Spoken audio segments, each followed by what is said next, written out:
मित्रांनो, या पृथ्वीतलावर प्रत्येक जीव पोटाची खळगी भरण्यासाठी झटत असतो. आता याला काय कळलं काय माहीत नाही, पण बोलतात ना, मुक्या जीवाला सर्व भावना कळतात. आला आणि इतक्या निरागस भावनेने पाहू लागला माझ्याकडे. मग त्याला 2-3 बिस्किटे दिली. बस जे समाधान मिळालं ना, ते शब्दात नाही सांगू शकत. मला काय वाटतं, आपण देणाऱ्याच्या लिस्टमध्ये आहे आणि जर थोडं असं मुक्या जीवाला दिले तर बघा, एक वाटा पुण्याचा आपण आपल्या आयुष्यात जपून ठेवू. बाकी काही नाही येणार सोबत. मग मित्रांनो, आपल्या दारावर असा मुका जीव आला तर त्याला काहीतरी खायला द्या. माणूस म्हणून माणुसकीचा धर्म जपूया, कारण या पृथ्वीतलावर सर्वांचा हक्क आहे.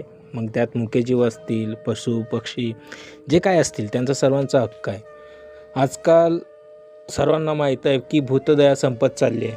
मग माणूस म्हणून आपण माणुसकीचा धर्म जपूया आणि अशा मुक्या जीवांना त्यांची पोटाची खळगी भरण्यासाठी थोडंसं तरी देऊया.